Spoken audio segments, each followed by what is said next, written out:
Hey everyone, I am back in the car again. You know, it's so convenient to record in the car because this is where I have time between my house and work.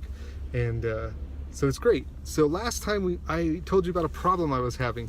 A problem. Who are the bad guys? You know, as I started giving a cursory look at Genesis and trying to develop my starter decks, I just was saying, well, we have the good guys, some of them, but it's really hard to figure out who the bad guys are. Who are the guys who you're going to play against? You know, just for some I guess mechanical stuff, so you understand. The way that the game is going to work is there's going to be a good side and a bad side. Kind of like Star Wars, you have the rebellion and the empire, and one person will play the bad guys and one person will play the good guys. So it's essential that we have bad guys. Also, in telling the story of the Bible, there's the story of good and evil, and so you know we have to name something evil. We have to well, we don't have to do it. We just have to understand, you know, how the Bible does it, because we could just use that as a reference. We don't have to personally, you know, call things evil, because the Bible writes that stuff in already. So my problem was trying to find who those bad guys are, and man, we have some juicy bad guys today. So I started looking through Genesis with a fine-tooth comb, and I was reading it, well, more listening to it, because I was listening to it while I was working in my headset. And man, the first thing that I ran into was just this little section, this little scandalous section before the flood. It's one of those moments in the Bible where you're like, wait, what? What's going on there? There's some kind of, in the Bible, it hints at these like things that are happening in the spiritual realm that we have no idea about, and we never get a full picture of what's happening there. So you have like the earthly realm where you see things happening, like, you know, kings are warring, or, you know, people are trying to accomplish the, you know, the mission that God gave them or whatever. And then every now and then there'll be this little like wild hair that just pops up that's like, it hints at this other dimension where stuff is happening, and it kind of has nothing to do but a lot to do with the physical realm, you know. And so this is one of those moments in the Bible, and it says this. It says, the sons of God saw that the women of men were attractive, and they took them for wives. And so that's kind of crazy. Now when it says the sons of God, some people might think, oh well, it's Jesus, but this translates, this phrase sons of God is it's not Jesus. It's kind of like angels. In this case, I think fallen angels. And you see it another time in the Bible in Job. And this is Job. Actually, this is another one of those little weird. You read it and you're like, what? What's going on there?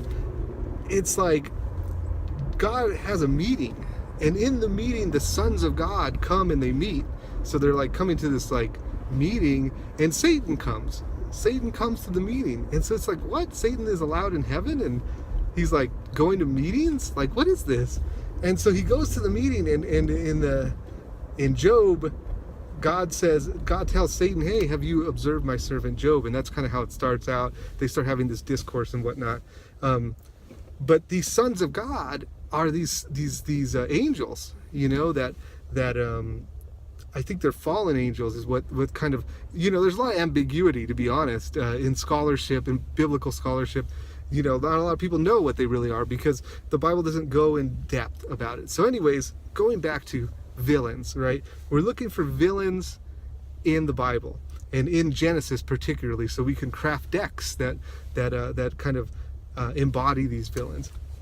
So we found this perfect little section, and it says that, okay, so these sons of God not only found the women of men attractive, they took them as wives, and they impregnated them. And the women had these giants, okay? I mean, they were probably babies and then became giants, obviously. I mean, they didn't just come out as giants, I don't think. So yeah, so they have these giants, and the giants are called the Nephilim, or the mighty men of renown. And actually, if you play Magic the Gathering, you'll notice that in the Magic the Gathering game, there is Nephilim.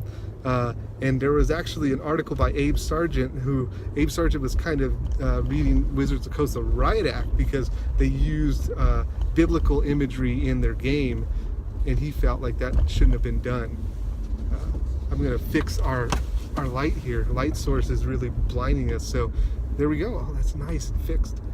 So anyways, so the Nephilim are these giants. So how cool of a villain is this? We have fallen angels who are meddling on the earth, doing things they're not supposed to do, and they have these children that are giants.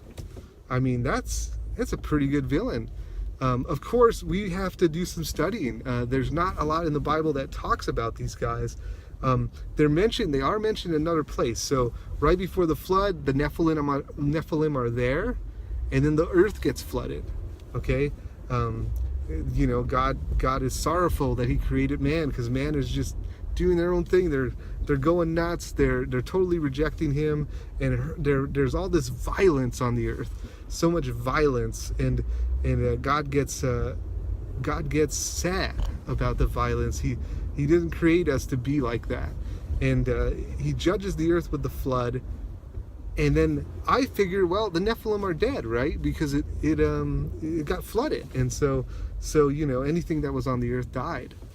But later, after you fast forward the tape, you know, and you get to this point with Moses. You guys know the story of Moses, right? Moses and the Pharaoh, you know, let my people go, and you know, they go through the parting of the Red Sea, you know, which is going to be an epic moment in the game, and it's an epic moment in biblical history. And so they leave Egypt and they go into this land, and God tells them, okay, I want you to take control of this land. Okay, so I want you to go in there, and there's people there. There's people in the land, and you have to subdue it. You have to take it over. And this is, I know that sounds, you know, I don't want to get into too much theology here. I know that it's like, well, why would God tell these people to take other people's land? There's this thread of judgment. Okay, so the people who were on the land were being judged by God, by His people. Now, I know, topics, right? You know, we're not here to discuss any of that. We could get into that on a different platform. The point being is, when God's people, when the Israelites go to check the land, they sent some scouts, because they said, well, God told us to take the land, let's send some scouts. So they send scouts, and believe it or not, the scouts find Nephilim. These big giants are in the land. What happened? How did they get there? I don't know. Did they not die? Did they escape the flood somehow and then like reproduce? Or did these sons of God, these fallen angels, did they like come back to earth and do that whole thing again, where it's like, oh, all right, you know, now that the flood's over, these women of men are still attractive, like, let's make some more giant babies. I don't know how that happened, but they're there. And some people say that, you know, Goliath from David and Goliath, they're saying that maybe he's a Nephilim. So kind of a cool kind of interwoven storyline that we can, I think that we can latch onto and do some building from. We can build, you know, you might think of the Nephilim as a bit of you know, kind of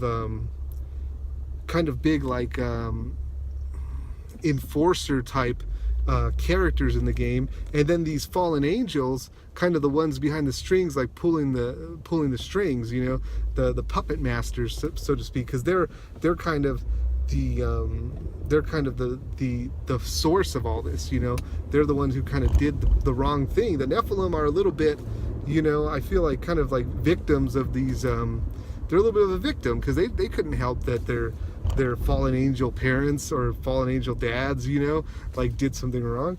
So anyways, we have to get into the psyche of all that, and we will. We'll do some studying about, well, you know, what scholarship thinks about these Nephilim and whatnot, and maybe we'll be able to craft some kind of race or some kind of cards, powerful cards that are built on the Nephilim. So the search for villains is really filling out. That was one. I don't know if I have time for another. I guess I can try. Maybe I'll cut the video here and then make another video out of what I'm going to finish saying. I don't know. Or maybe you'll just see this whole thing. Anyways, the other villains that that go on this so I've been listening through Genesis. I got to Genesis 16. So this is only up to 16. I think we're gonna have an easy time building these villains, because I'm only on chapter 16. I've already found the Nephilim, and then I found this other stuff, and this other stuff is kind of cool. So we're at the point with Noah. Remember, we said right before the flood we had the Nephilim, then the flood happens, and then Noah comes out of the ark, okay, after the flood. He builds a vineyard, okay, and he makes some wine with the vineyard, and he gets drunk, okay.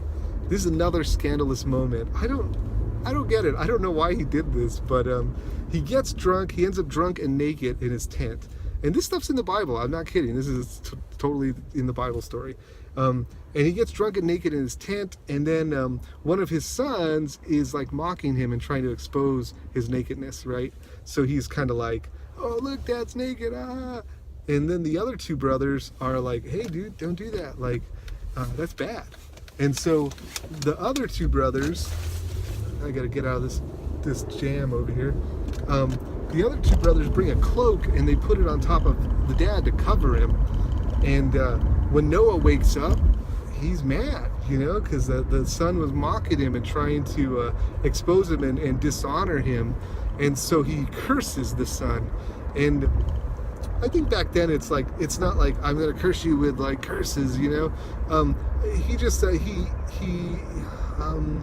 don't know how to put it. It's like your dad being disapproving, you know.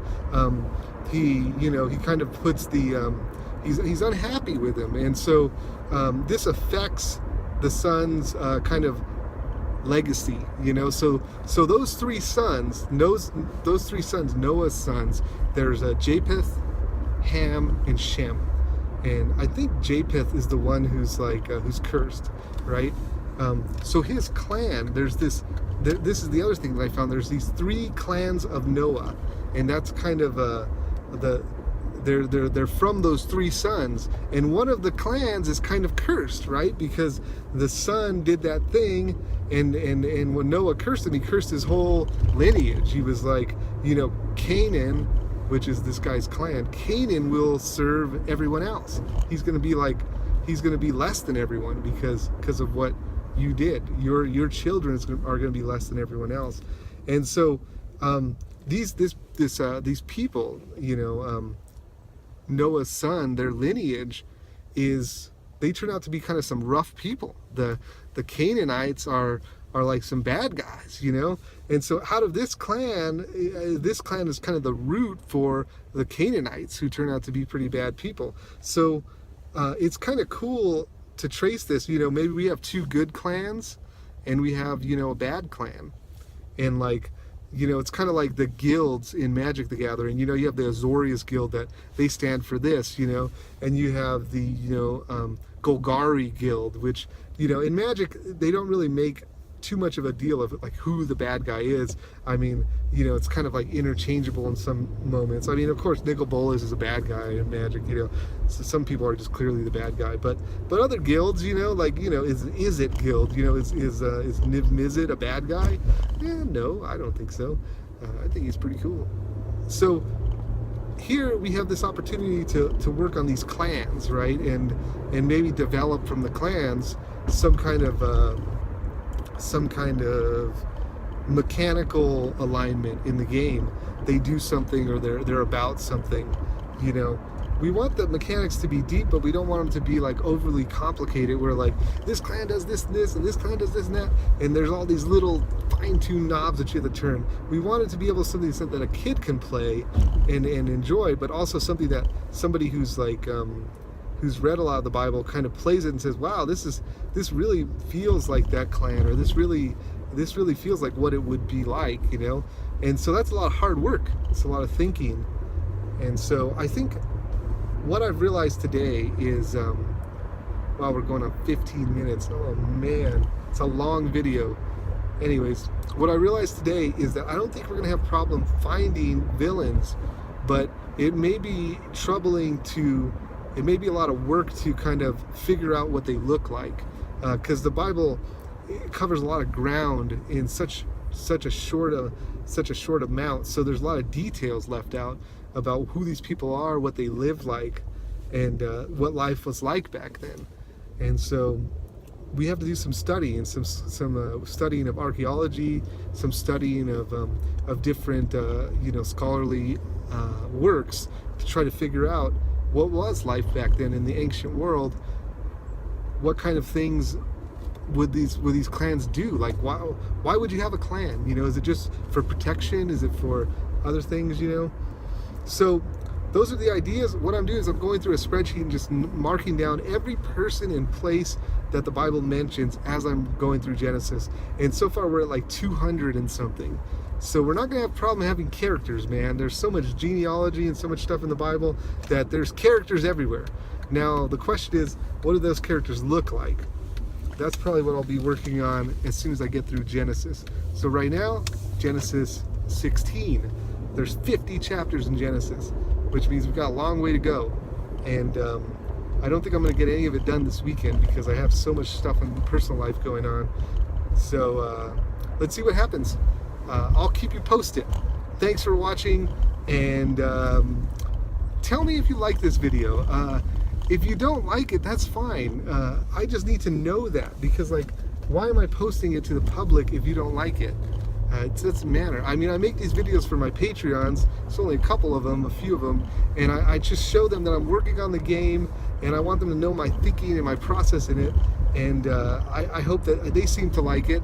But if you don't like it, that's okay. Just tell me. If you do like it, tell me, because then I know, hey, I'm encouraged to keep doing it. Anyways, thanks for listening, and I will talk to you next time.